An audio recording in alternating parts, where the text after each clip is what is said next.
घमासान। मैं हूं आपके साथ दीक्षा और आज हमारे साथ मौजूद हैं मिसेस रेखा मंगल, जो इंदौर की बहुत ही फेमस और बहुत ही अच्छी मेकअप आर्टिस्ट हैं, जिन्हें ग्लोबल बिजनेस अवार्ड 2019 से भी नवाजा जा चुका है। तो मैम से पूछेंगे उनके करियर के बारे में, साथ ही उनका मेकअप स्टूडियो है उसके बारे में, बहुत सारी चीज़ें मैम से जानेंगे। मैम स्वागत है आपका। सबसे पहले तो ये क्वेश्चन करूँगी कि इस इंडस्ट्री में, ब्यूटी इंडस्ट्री में आने की आपने क्यों सोची? क्या आपको इंटरेस्ट था मेकअप में शुरुआत से, इसलिए आप मेकअप में मुझे इंटरेस्ट था। Before college time, school time से ही मैं मेकअप में इंटरेस्टेड रहती थी। मुझे बहुत पसंद था मैगजीन्स के कवर के ऊपर जो मॉडल्स होती थी उनके ऊपर बिंदियाँ बनाना, उनके ऊपर पेन से लिपस्टिक्स बनाना। तो ऐसा लग रहा था कि जैसे एक फ्यूचर जो है शेप ले रहा था उस टाइम पे। तो वो जो हाथ है वो उस कला में मतलब निखरते चले गए और ऐसा लगा कि हाँ यही मुझे करना चाहिए, इसी में मुझे पसंद है काम करना। तो मैं चाहती थी कि मैं मेकअप आर्टिस्ट बनूं या इसी इंडस्ट्री से रिलेटेड कुछ काम करूं। सो ये डिसाइडेड था। ओके। आपका शुरू से अब तक का सफर कैसा रहा? शून्य से शिखर कह सकते हैं हम इसे, कि वो कैसा रहा? किस तरह के अप्स एंड डाउन आपने फेस किए? या अप्स एंड डाउन तो लाइफ में और बिजनेस में आते ही रहते हैं। जब मैंने स्टार्ट किया था इसके जो इंडस्ट्री को, तब फीमेल जो है इतना ज़्यादा फेमिलियर नहीं थी सलोन जाने के लिए। बहुत ही रेयरली वो लोग विजिट करते थे। एंड तब मार्केटिंग के लिए कुछ सोर्सेस अवेलेबल नहीं थे। माउथ पब्लिसिटी के ऊपर या साइन बोर्ड्स के ऊपर हम लोग डिपेंड करते थे। तो बहुत टाइम लग जाता था आपको ग्रो करने के लिए। और साथ में थोड़ा सा सलोन जाना ऐसा माना जाता था कि क्या ज़रूरत है फैमिलीज़ में। तो स्ट्रगल तो करना पड़ा ये। और फिर क्या है, फैमिली में सपोर्ट तो काफ़ी रहा, लेकिन इस बिज़नेस से रिलेटेड कोई भी व्यक्ति नहीं था। तो मुझे एक हेल्प लेनी होती थी या बिज़नेस सजेशन लेने होते थे तो बहुत मुश्किल आती थी। बहरहाल खुद मुझे एक्सप्लोर करने का बहुत शौक़ है, कुछ नया सीखते रहने का शौक़ है। हायर सिटीज़ में जाके, मेट्रो सिटीज़ में जाकर मैंने कोर्सेज़ किए, तो मुझे उससे काफ़ी नॉलेज हुआ। और धीरे धीरे अवेयरनेस बढ़ी। सोशल मीडिया ने, टीवी ने, मूवीज़ ने इस इंडस्ट्री को काफ़ी हाइट्स दी हैं। और मतलब यहाँ तक आने के लिए अप्स एंड डाउन्स तो देखे हैं, बट ये जो सफ़र है वो बहुत इंटरेस्टिंग रहा। अप्स एंड डाउन्स आपने देखे, कुछ सेक्रीफाइस करना पड़ा कभी इस बीच आपको? बहुत ज़्यादा तो नहीं, क्योंकि मुझे लगता है कि मेरी पूरी फैमिली इसके सपोर्ट में थी। सेक्रीफाइसेस ये करने होते हैं कि आप उतना फ्रेंकली या फ्रीक्वेंटली फैमिली प्रोग्राम्स में नहीं जा पाते हो, आप फ्रेंड सर्कल के साथ घूम नहीं सकते हो, आप बच्चों को फुल टाइम नहीं दे सकते हो। क्वालिटी टाइम देने की कोशिश ज़रूर की थी, बट ऐसा कोई बहुत बड़ा सेक्रीफाइस मुझे नहीं करना पड़ा। ओके।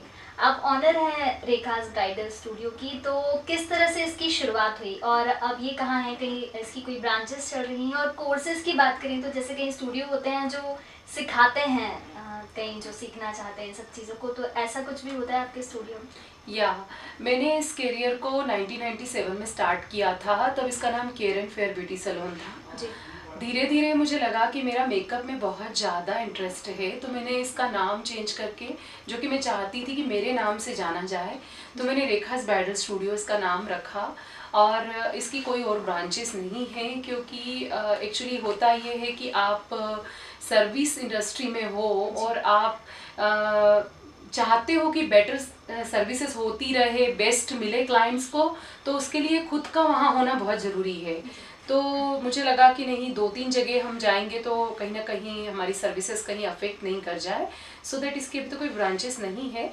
और यहाँ पर हम फुल प्रोफेशनल सलोन कोर्स कराते हैं, साथ ही हम basic to advance makeup courses कराते हैं, जिससे कि मेकअप आर्टिस्ट बनने में हेल्प मिले। एज ए कैरियर जब उसको लोग चुनते हैं तो उन्हें हेल्प मिले। और बाकी यहाँ पे सलोन पे हम लोग सारी सर्विसेज देते हैं। जैसे कि बात हुई अभी कोर्सेज की, तो इस फील्ड के लिए, मेकअप आर्टिस्ट के लिए कौन कौन से कोर्सेज होते हैं और आपने किस चीज़ में स्पेशलाइजेशन किया? जैसे आपने बताया आपने कई सारे कोर्सेज सीखे हैं बाहर जाकर, तो वो क्या क्या रहे? मैंने इससे हेयर का जो कोर्स था पूरा जावेद अबीब एकेडमी दिल्ली से सीखा था। फिर स्किन का भी पूरा मैंने कॉस्मेटोलॉजी कोर्स किया। मेकअप कोर्स मैंने किया था जयवंत ठाकरे जी से, जिन्होंने देवदास मूवी में माधुरी दीक्षित जी और ऐश्वर्या राय का मेकअप किया था। पंडरी दादा, जिन्होंने श्रीदेवी और जूही चावला या काजोल जैसी मेकअप आर्टिस्ट का मेकअप किया था। एंड उसके बाद में विक्की शाह, लेट पंडरी दादा, और लेटेस्ट में भी काफ़ी सारे मतलब सेमिनार्स, वर्कशॉप्स हम करते ही रहते हैं, जिससे कि अपडेशन मिले, क्योंकि फैशन हमेशा बदलता रहता है, न्यू ट्रेंड्स आते रहते हैं, तो उससे अपडेट होना बहुत ज़रूरी है, जिससे क्लाइंट को बेस्ट दे सकें हम। और हमारे यहाँ पे मेकअप के सारे कोर्सेस अवेलेबल है। अदरवाइज इस इंडस्ट्री में जो है काफ़ी सारी अपॉर्चुनिटीज़ है। जो भी स्टूडेंट इसमें करियर बनाना चाहते हैं वो थिएटर्स में जा सकते हैं, मूवीज़ में, टीवी शोज़ में जा सकते हैं, तो काफ़ी सारी अपॉर्चुनिटीज़ है इसमें। ओके, आपके सेंटर के बारे में हमारे दर्शकों के लिए थोड़ी सी जानकारी कि किस तरह की सर्विसेज आप अपने कस्टमर्स को प्रोवाइड करवाते हैं। यहाँ पर हम लोग फुल जो सैलून सर्विसेज होती है वो सभी देते हैं। स्किन से रिलेटेड है, केमिकल सर्विसेज है। हम लोगों का एक यूएसपी ट्रीटमेंट है हेयर का, बोटॉक्स हेयर ट्रीटमेंट, जो कि प्रोटीन फिलर ट्रीटमेंट है, और काफ़ी सारे क्लाइंट्स को उनसे बेनिफिट मिला है। और साथ में ही हम लोग मेकअप एकेडमीज भी चला रहे हैं, और मेकअप के courses and makeup, bridal makeups, party makeups, ये भी हम लोग करते हैं यहाँ पर। तो सारा जो भी सैलून से रिलेटेड वर्क है वो सभी यहाँ पर होता है। कोविड-19 ऐसा टाइम रहा, सभी परेशान हुए, तो इस वक्त में किस तरह से काम किया आपने? और जब स्टार्ट हो गया, पहले तो सब बंद था, तो स्टार्ट होने के बाद किस तरह से चैलेंजेस फेस करने पड़ रहे हैं, क्योंकि फेस मास्क, सोशल डिस्टेंसिंग ये अब भी हमारे बीच में है और काफ़ी टाइम तक रहेगी, तो किस तरह से वर्क हो रहा है? कोविड-19 के टाइम पे मुझे लगा कि ये जो काफ़ी फ्री टाइम मिला है, इसका बेनिफिट लिया जाना चाहिए। तो मैंने इस टाइम पे अपनी स्किल को जो है पॉलिश किया। मैंने ऑनलाइन क्लासेस की। सबसे बड़ा बेनिफिट ये हुआ कि इस टाइम पे काफ़ी सारे आर्टिस्ट अवेलेबल थे जो कि बिज़ी होते हैं, जैसे लाइक मूवीज़ में काम करने वाले जो भी मेकअप आर्टिस्ट हैं वो। और मैंने उस टाइम पे सोचा कि मुझे अपनी ब्रांडिंग इमेज बनाने पे ध्यान रखना चाहिए। मैंने वीडियो मेकिंग की उस टाइम पे, तो मुझे कोविड से मतलब ये कहूँ कि शायद मुझे अपने आप को एक्सप्लोर करने का मौका मिला, तो मेरे लिए वो बेनिफिशियल रहा। जहाँ तक सैलून का सवाल है तो डेफिनेटली अफेक्ट हुआ इंडस्ट्री पे। काफ़ी क्लाइंट्स जो है DIYs करने लग गए, काफ़ी सारी सर्विसेज घर पे होने लगी। और साथ में चैलेंजेस ये आए कि क्लाइंट्स को थोड़ा सा ऐसा लगता था कि आपके यहाँ सेफ्टी है कि नहीं, आपके यहाँ फुल नॉर्म्स का जो है हो रहा है कि नहीं। तो हम लोगों ने जैसे ही लॉकडाउन खत्म होने वाला था, गवर्नमेंट की हम लोगों को गाइडलाइंस आ गई थी जो उनकी वेबसाइट पे अवेलेबल थी। हमने उसके लिए सारी तैयारियां शुरू कर दी थी। जो भी उन्होंने हम लोगों को गाइडलाइंस भेजी थी कि आपको किस सर्विस करते वक्त क्या क्या हाइजीन का ध्यान रखना है, वो सब हमने किया। उसके बाद हमने क्लाइंट्स के लिए disposable sheets, disposable apron, disposable gowns, है ना, और मास्क, सैनिटाइजेशन, एंड उसके अलावा टेम्परेचर चेक, ये सारी फैसिलिटीज़ हमने क्लाइंट्स के लिए अवेल करवाई। एंड जब वो यहाँ आए तो उनको ये सब सुविधाएँ मिली, तो उन्होंने बहुत अच्छे वीडियो फीडबैक भी दिए हम लोगों के लिए, तो उससे हमारा बिजनेस बढ़ा। सबसे बड़ी बात ये थी कि हम लोग वैसे ही हाइजीन का बहुत ध्यान रखते थे, तो क्लाइंट्स को हम पे ट्रस्ट करने में ज़्यादा टाइम नहीं लगा। उन्हें यही लगा कि आपके तो वैसे भी अच्छा था, तो डेफिनेटली हम लोगों को कोई प्रॉब्लम नहीं है। ये सारे चेंजेस जब से हुए हैं, क्योंकि पहले काम करने का वे बहुत अलग था और अब कोविड के बाद काफ़ी अलग हो गया, तो ये चेंजेस जो हुए हैं आप इनसे खुश हैं कि हाँ ठीक है, अच्छा हुआ है चेंजेस? अवार्ड्स की बात करें तो आपने कई सारी जगह काम किया है, तो अब तक कौन कौन से अचीवमेंट्स आपको बच चुके हैं? समाज सेवी संस्थाओं से मुझे अवार्ड मिले हैं इस इंडस्ट्री में आने के बाद में, बट सबसे ज़्यादा मेमोरेबल एंड सबसे ज़्यादा प्राउड मोमेंट जो था वो था 2019 में ग्लोबल बिजनेस अवार्ड से नवाजा जाना, जो कि माधुरी दीक्षित जी द्वारा मुझे दिया गया था। ये मेरे लिए सबसे ज़्यादा प्राउड मोमेंट था, सबसे ज़्यादा गोल्डन मेमोरीज़ में आने वाला मोमेंट था कि मुझे उनके हाथों अवार्ड मिला और मैं उस पल को बार बार जीना चाहूँगी। जी, एज अ सक्सेसफुल लेडी आप वुमेन एम्पावरमेंट के बारे में क्या कहना चाहेंगे? देखिए, वुमन तो ऑलरेडी पावरफुल है, शुरू से ही रही है वो, और बस उससे अपनी क्षमताओं का एहसास कराने की ज़रूरत होती है। ज़्यादातर वुमेन के साथ प्रॉब्लम ये होती है कि वो अपने फैमिली, अपने बच्चे, अपने हस्बैंड की केयर करने में ही अपना जो है लाइफ समझती हैं। उनको लगता है कि मैं ये सब करूँगी तो ही मैं संपूर्ण हूँ। तो वो खुद के आइडेंटिटी के लिए, खुद के करियर के लिए कुछ करने में पीछे हटती है। तो वो पावरफुल तो शुरू से रही है, बस वो पहचाने अपने आप को और आगे बढ़े। और उनके पास बहुत सारे क्षमताएं होती है कि वो सब कुछ कर सकती हैं। तो वुमन तो ऑलरेडी पावरफुल है, मेरा ही बिलीव है। आपका प्रोफेशन ऐसा है जो नॉन स्टॉप है, मीन्स ये कभी बंद नहीं हो सकता है। तो इस बीच में आप अपनी फैमिली और अपना ये जो प्रोफेशन है उस दोनों को कैसे हैंडल करती हैं? जब भी आपको बिजनेस और फैमिली दोनों को मैनेज करना होता है तो आपका मैनेजमेंट स्किल काम आता है। साथ ही आपको एक टीम बिल्डअप करनी होती है जो कि ऑटोमेशन मोड में रहे। जब आप ना रहो तब भी काम चलता रहे। मेरे पास जो मेरा सैलून स्टाफ है वो सब ट्रेंड होता है और हम उनको पूरा जो है एक सिस्टम के अंदर सब कुछ समझा देते हैं। सेम विद द फैमिली कि आपके पास घर में काम करने वाले जो साथ में हेल्प के लिए होते हैं, मेड्स होती हैं, वो आपके पास प्रॉपर हों, जिससे कि आपका काम ना रुके। पीछे से जो आपके बच्चे हैं या हस्बैंड है उनको वो सब चीज़ें मिलती रहे जो कि आपके साथ यहाँ होने पे होती है। साथ ही क्या होता है, जब भी आप वर्किंग आवर्स में बाहर होते हो या आप किसी काम से बाहर जाते हो तो वहाँ से आप अपडेट लेते रहते हैं और सारा मैनेजमेंट करके जाते हैं, तो कोई प्रॉब्लम नहीं आती है। हमें अपनी जिम्मेदारियों को थोड़ा सा हैंड ओवर करना सीखना चाहिए। सब काम मैं ही कर लूँ तो फिर वो उलझने बढ़ती है उससे। आखिर हम सब बहुत कुछ चेंजेस आ गए हैं सोसाइटी में, फिर भी आज कहीं ना कहीं देखा जाता है कि वुमेन्स को रोका जाता है कि आप ये क्यों कर रहे हो, ये नहीं करना चाहिए, ये चीज़ आपके लिए नहीं है। ये चीज़ें अब भी देखी जाती है। और तो क्या आपको कभी ऐसा देखना पड़ा, और अगर आपने नहीं देखा है तो जो लोग वुमेन्स के साथ ये कर रहे हैं, ये बिहेव कर रहे हैं, उन्हें आप क्या कहेंगे? मुझे कोई ऑब्स्टिकल्स नहीं आए अपनी लाइफ में कैरियर से रिलेटेड। बिफोर वेडिंग एक थॉट प्रोसेस थी पेरेंट्स की कि शादी ही तो करनी है, क्या करोगे कुछ करके। ठीक है, उसको एक्सेप्ट किया, रिस्पेक्ट दिया। आफ्टर वेडिंग फैमिली में सब सपोर्ट रहे, कोई प्रॉब्लम नहीं, किसी ने नहीं रोका और सबने सपोर्ट किया।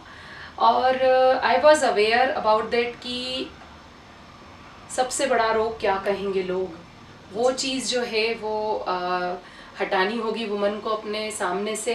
और जो भी आगे बढ़ने से आपको रोकता है, यदि आपके अंदर की आवाज़ कह रही है कि हमें आगे बढ़ना है और हमें कुछ करना है, तो आपको कोई नहीं रोक सकता है। आप अपने इरादे जो हैं उसमें बिल्कुल कामयाब होते हैं।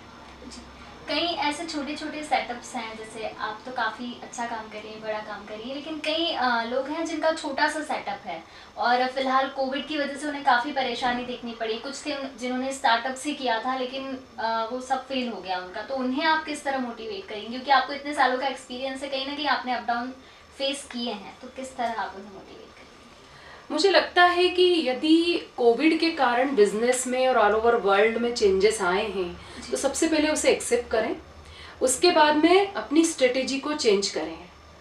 और जो भी स्किल आपको लग रही है कि उसमें आप पीछे हो रहे हो या आप कम पढ़ रहे हो, उसको आप पॉलिश करें और फिर से खड़े हो जाएं।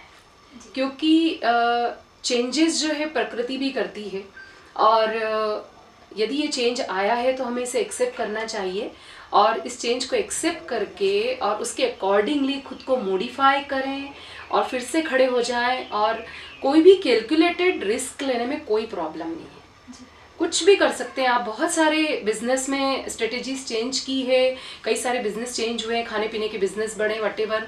तो आप में जो भी स्किल है उसको पहचानें और उसको चेंज करें, अदरवाइज इसको फिर से शुरू करें। क्योंकि अब मार्केट थोड़ा सा उठने लग गया है, हमारे ही बिजनेस में चेंजेस आ गए हैं, हमने स्ट्रेटेजीज चेंज की तो हमको बेनिफिट हो रहा है। तो सभी यदि करते हैं तो उनको होगा, डेफिनेटली होगा। तो be confident, believe in your self, तो आपको बिल्कुल बेनिफिट होगा। एक सक्सेसफुल ब्यूटिशियन में क्या क्या क्वालिटीज़ होनी चाहिए जो उन्हें बेस्ट बनाती हैं? सबसे पहली चीज़ स्किल्ड होना, प्रेजेंटेबल, कम्युनिकेशन स्किल बहुत अच्छी हो, अपडेटेड विद द टेक्नोलॉजी। क्योंकि अभी सब कुछ डिजिटलाइज हो गया है, तो हमें ज़रूरी है कि हम समझें कि क्लाइंट क्या चाह रहे हैं, क्लाइंट किस चीज़ की डिमांड ज़्यादा है, और अवेयर रहना है ट्रेंड्स के साथ में, फैशन के साथ में, आपके जो भी ब्यूटी इंडस्ट्री में चेंजेस आ रहे हैं उनके साथ में आप चेंजेस जो हैं उसको एक्सेप्ट करके और अपने उस ट्रेंड्स के साथ अपडेट रहें, तो डेफिनेटली जो है आपको बेनिफिट होगा। हम सबसे एक मैसेज अपने यूथ के लिए लेते हैं हमेशा, तो हमारे यूथ को आप क्या कहना चाहेंगे? कई युवा हैं जो इस फील्ड में करियर बनाना चाहते हैं या किसी और फील्ड में भी बनाना चाहते हैं, और मतलब बेसिकली सिर्फ इसी फील्ड की बात करें तो क्या अपॉर्चुनिटीज़ मिल सकती है उन्हें? Youth are more creative and energetic and updated with the technologies.